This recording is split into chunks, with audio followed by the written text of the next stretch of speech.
बादशाह और अनोखा मोती। अस्सलामुअलैकुम मोहतरम नाजरीन, एक ज़माने की बात है। एक अजीमुशान सल्तनत के बादशाह को अनमोल चीज़ें जमा करने का शौक़ था। वह हमेशा ऐसी चीज़ों की तलाश में रहता था जो दुनिया में कहीं और ना पाई जाए। उसके सल्तनत के ख़जाने में बेशबहा जवाहरात, सोना चांदी और अनमोल चीज़ें थी, लेकिन बादशाह का दिल किसी ऐसी चीज़ की ख्वाहिश रखता था जो सबसे अनोखी हो। एक दिन बादशाह के दरबार में एक मुसाफिर आया। वो एक मामूली लिबास में था, लेकिन उसकी आंखों में एक अजीब चमक थी। उसने बादशाह को सलाम किया और कहा, आली जा, मैं आपके लिए एक ऐसी चीज़ लाया हूँ जो आपके ख़जाने में मौजूद किसी भी शय से ज़्यादा कीमती है। बादशाह ने दिलचस्पी से मुसाफिर को देखा और कहा, तुम्हारे पास ऐसा क्या है जो मेरे ख़जाने से बढ़कर हो? दिखाओ। मुसाफिर ने अपने थैले से एक छोटा सा रेशमी कपड़ा निकाला और उसे एहतियात से खोला। उसके अंदर एक हैरत अंगेज मोती चमक रहा था। यह मोती इतना खूबसूरत और अनोखा था कि दरबार में मौजूद सब लोग दमबख्तर रह गए। उस मोती की रोशनी ऐसी थी कि लगता था जैसे सितारे की चमक को उसमें कैद कर दिया गया हो। बादशाह हैरान रह गया। उसने मुसाफिर से पूछा, यह मोती कहाँ से लाए हो और इसकी क्या कीमत है? मुसाफिर ने मुस्कुराते हुए जवाब दिया, आली जा, यह मोती एक जादुई समुंदर की गहराइयों से हासिल किया गया है, लेकिन यह सिर्फ माल व दौलत से नहीं खरीदा जा सकता। अगर आप इसे हासिल करना चाहते हैं तो आपको अपनी अक्ल, हिम्मत और नेकी का इम्तहान देना होगा। बादशाह ने अपनी कुर्सी से उठते हुए कहा, मैं हर इम्तहान देने को तैयार हूँ, बताओ मुझे क्या करना होगा? मुसाफिर ने कहा, आली जा, यह मोती उसके लिए है जो अपने दिल में गुरूर को मिटा दे और अपनी आया की हकीकी खिदमत करे। इस मोती की ताकत उसके मालिक के आमाल पर मुनहसिर है। अगर आप इसका सही इस्तेमाल करेंगे तो यह आपकी सल्तनत को दुनिया की सबसे अजीम सल्तनत बना देगा, लेकिन अगर आपने इसका गलत इस्तेमाल किया तो यह आपकी तबाही का सबब बनेगा। बादशाह कुछ लम्हे के लिए सोच में पड़ गया। उसके दिल में अनोखा मोती हासिल करने की ख्वाहिश बहुत शदीद थी, लेकिन वह जानता था कि यह आसान नहीं होगा। उसने मुसाफिर को अपनी रजामंदी जाहिर की और कहा, मैं यह चैलेंज कबूल करता हूँ, मुझे बताओ कि मुझे क्या करना होगा? मुसाफिर मुस्कुराया और कहा, पहला इम्तहान कल सुबह शुरू हो, तैयार रहे। यूँ बादशाह और अनोखे मोती की कहानी का आगाज़ हुआ। बादशाह अपने ख्वाहिश और इम्तहानात में कामयाब हो गया। रात के वक्त बादशाह अपने महल में बेचैनी से टहल रहा था। उसके जहन में मुसाफिर के अल्फाज गूंज रहे थे, यह मोती उसके लिए है जो अपने दिल में गुरूर को मिटा दे और अपनी रआया की हकीकी खिदमत करे। बादशाह सोचने लगा कि वह हमेशा खुद को इंसाफ पसंद और अजीम बादशाह समझता रहा है, लेकिन क्या वह वाकई अपनी रआया की फलाह के लिए दिल से काम करता है या उसका गुरूर उसके फैसलों पर गालिब रहता है? यह सवालात उसे बार बार परेशान कर रहे थे। सुबह हुई तो मुसाफिर दरबार में आया। उसके हाथ में एक छोटा सा संदूकदान था जिसमें मोती चमक रहा था। मुसाफिर ने बादशाह को सलाम किया और कहा, आली जा, पहला इम्तहान आपके दिल के गुरूर को जांचने के लिए है। आपको अपनी सल्तनत की एक सबसे गरीब इलाके में जाना होगा और वहाँ के लोगों के मसाइल को खुद देखना होगा, लेकिन याद रखें, आपको बादशाह की हैसियत से नहीं बल्कि एक आम इंसान की तरह जाना होगा। बादशाह चौंक गया। वो हमेशा रेशमी लिबास पहनता और शाही अंदाज में रहता था, लेकिन यह इम्तहान उसकी शाहाना शख्सियत को परखने के लिए था। बादशाह ने फैसला किया कि वह यह चैलेंज कबूल करेगा। अगले दिन बादशाह ने अपनी शाही लिबास छोड़ दिए और सादा लिबास में अपने वजीरों के बगैर एक आम इंसान की तरह सल्तनत के दूर दराज इलाके की तरफ रवाना हुआ। यह इलाका वीरान और पेशमानदा था। लोग गुर्बत और भूख से परेशान थे। बादशाह ने देखा कि कई बच्चे भूखे हैं, खेत खुश्क हैं और लोग बीमारों में मुब्तला हैं। वह एक किसान के पास गया और पूछा, यहाँ के हालात इतने खराब क्यों हैं? किसान ने जवाब दिया, हमारे बादशाह को हमारी कोई परवाह नहीं। वह महल में बैठा ऐश करता है और हमारे तकालीफ नहीं देखता। बादशाह का दिल यह सुनकर दुखी हुआ, लेकिन उसने खुद को जाहिर नहीं किया। वह लोगों की शिकायत सुनता रहा और उनकी मशाइल को समझने की कोशिश करता रहा। जब वह इलाका के सबसे गरीब खानदान के पास पहुंचा तो एक बूढ़ी औरत ने उसे खाने के लिए कुछ देने से इनकार कर दिया।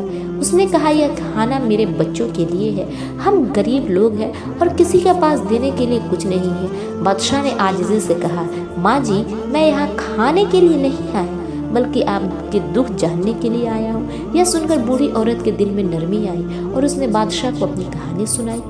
हम कई सालों से خشک سالی اور ظلم سہ رہے ہیں، لیکن ہمارے بادشاہ کو ہماری کوئی فکر نہیں۔ بادشاہ یہ سب دیکھ اور سن کر واپس محل پہنچا۔ اس کا دل بدل ہو چکا تھا۔ اس نے پہلی بار اپنی سلطنت کی حقیقت کو قریب سے دیکھا تھا۔ اس نے فیصلہ کیا کہ وہ اپنی رعایا کی خدمت کے لیے اپنی زندگی بدل دے گا۔ مسافر نے بادشاہ کی کہانی سنی اور کہا، آپ نے پہلا امتحان کامیابی سے پاس کر لیا ہے۔ آپ نے غرور کو چھوڑ کر اپنے لوگوں کا دکھ محسوس کیا، لیکن ابھی مزید امتحانات باقی ہیں، ان کے لیے تیار رہے۔ بادشاہ کے دل میں انوکھے موتی کو پانے کی امید بڑھ گئی، لیکن وہ جانتا تھا کہ آنے والے امتحانات زیادہ مشکل ہوں گے۔ بادشاہ کے دل میں انوکھے موتی کی خواہش کے ساتھ ساتھ اپنی رعایا کے لیے حقیقی خدمت کا عزم بھی بڑھ رہا تھا۔ وہ پہلے امتحان میں اپنے غرور کو شکست دے چکا تھا، لیکن مسافر نے اسے خبردار کیا تھا کہ آگے کے امتحانات مزید سخت ہوں گے۔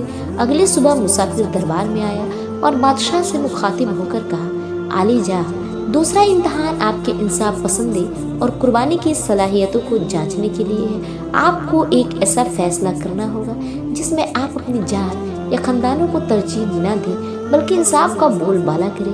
یاد رکھیں، یہ فیصلہ نہایت مشکل ہوگا اور اس میں آپ کو اپنے دل اور عقل کے درمیان توازن قائم کرنا ہوگا۔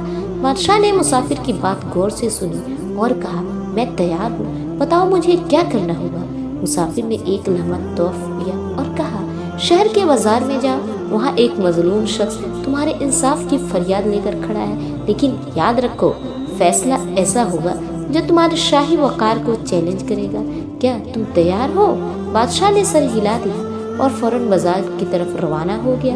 بادشاہ نے سادہ لباس پہن کر بازار کا رخ کیا تاکہ کوئی اسے پہچان نہ سکے۔ بازار کے وسط میں ایک ہجوم جمع تھا۔ وہاں ایک بوڑھا شخص اپنی فریاد پیش کر رہا تھا، مجھے انصاف چاہیے، میری زمین پر ناجائز قبضہ کر لیا گیا ہے، اور وہ شخص کہتا ہے کہ بادشاہ بھی اس کی حمایت کرے گا کیونکہ وہ شاہی خاندان کا فرد ہے۔ بادشاہ نے قریب جا کر بوڑھے سے تفصیل پوچھی۔ بوڑھے نے بتایا کہ اس کی زمین پر قبضہ کرنے والا شخص بادشاہ کا دور کا رشتہ دار تھا جو اپنی طاقت اور حیثیت کا غلط فائدہ اٹھا رہا تھا۔ بادشاہ کو فوراً اندازہ ہو گیا کہ یہ معاملہ نہایت حساس ہے۔ اگر وہ اپنے رشتہ دار کے خلاف فیصلہ دیتا ہے تو شاہی خاندان میں ناراضگی پیدا ہو سکتی ہے، لیکن اگر وہ انصاف نہ کرتا تو اس کا ضمیر اسے ملامت کرتا۔ بادشاہ نے اپنی شناخت ظاہر کیے بغیر لوگوں کے سامنے کہا، جس پر الزام ہے اسے یہاں لاؤ تاکہ انصاف کیا جا سکے۔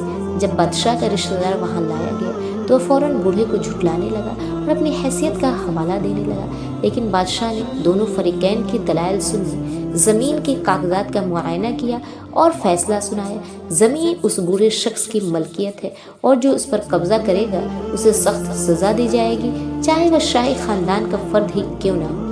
یہ سن کر بادشاہ کا رشتہ دار حیران رہ گیا اور اس نے کہا، کیا تم جانتے ہو کہ میں کون ہوں؟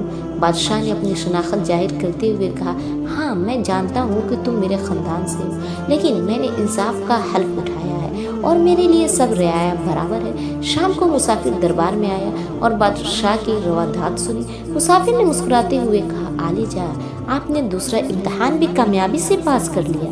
آپ نے انصاف کو ترجیح دی اور اپنی ذات یا خاندان کو اس سے بلاتر نہ رکھا، لیکن انوکھے موتی تک پہنچنے کے لیے آپ کو ایک اور بڑا امتحان دینا ہوگا۔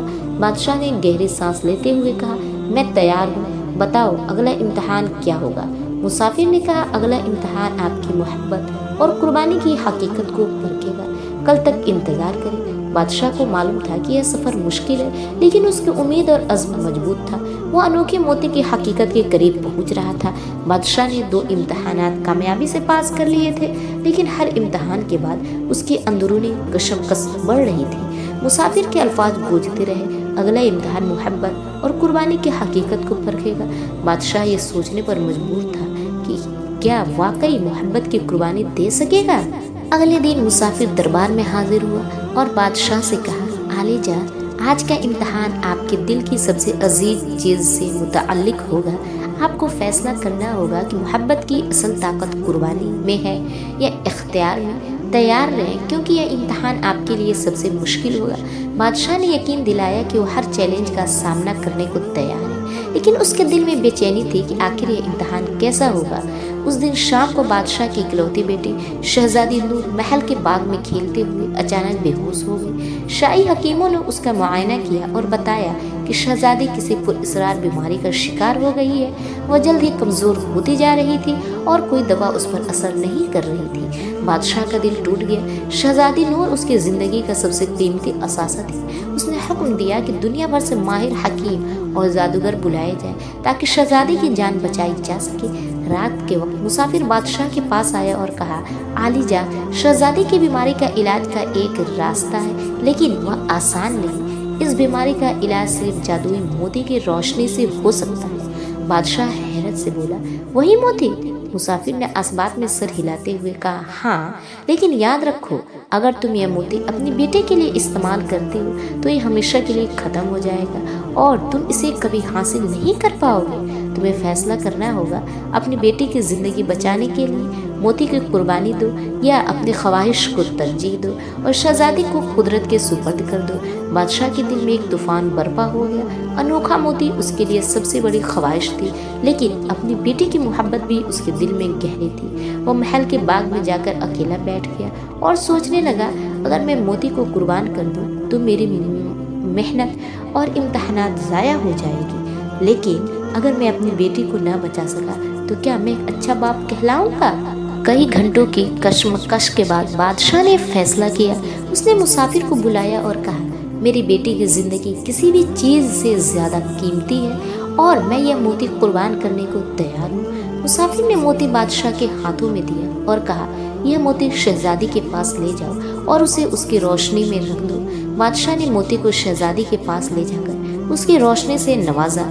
चंद लम्हों में शहजादी नूर की हालत बेहतर होने लगी और वह दोबारा होश में आ गई। बादशाह की आंखों में खुशी के आंसू थे, लेकिन मोती धीरे धीरे अपनी रोशनी खोकर ख़त्म हो गया। अगले दिन मुसाफिर दरबार में आया और बादशाह से कहा, आलीजा, आपने साबित कर दिया कि हकीकी मोहब्बत और कुर्बानी का तकाजा करती है। आपने अपनी ख्वाहिश को तर्क करके अपनी बेटी को बचाया। यह अनोखा मोती सिर्फ आपके आजमाइश के लिए था। हकीकी अनोखा मोती आपके दिल में है, जो आप पर मोहब्बत, कुर्बानी, इंसाफ और आजिज़ी से जगमगा रहा है। बादशाह हैरत से मुसाफिर को देख रहा था। वह जान गया था कि हकीकी ताकत और इनाम उसकी अंदरूनी तब्दीली में है, न कि किसी ज़ाहिरी ख़जाने में। मुसाफिर ने बादशाह को सलाम किया और कहा, आपने हर इम्तहान में कामयाबी हासिल की। अब आपकी सल्तनत दुनिया की सबसे अजीम सल्तनत बनेगी, क्योंकि उसका बादशाह हकीकी मानों में इंसाफ, मोहब्बत और कुर्बानी का पैकर बन चुका है। यूं अनोखी मोती की तलाश खत्म हुई, लेकिन बादशाह के दिल में जो रोशनी पैदा हुई वो हमेशा के लिए कायम रही। बादशाह की ज़िंदगी बदल चुकी थी। अनोखे मोती की तलाश ने उसे एक ऐसे सफ़र पर डाल दिया था जो उसके दिल और रूह को पाकीज़ा बना गया। वह अब न सिर्फ अपनी रआया के लिए एक मुनसफ़ और रहमदिल हुक्मरान था, बल्कि एक ऐसा इंसान भी बन चुका था जो मोहब्बत, कुर्बानी और आजिज़ी की असल हकीकत को समझ चुका था। मुसाफिर के जाने के बाद बादशाह ने अपनी सल्तनत में कई इस्लाहात की। उसने गरीबों के लिए नए क़वानीन बनाए, किसानों की हालत बेहतर की और रआया की ज़रूरत को अपनी पहली तरजीह बनाया। उसका दरबार न अब सिर्फ अमरा के लिए बल्कि आम लोगों के लिए भी खुला था। शहजादी नूर की सेहत भी मुकम्मल तौर पर बहाल हो चुकी थी और वो अपने वालिद के उसूलों और कुर्बानी की दास्तान को फ़ख्र से दूसरों को सुनाया करती थी।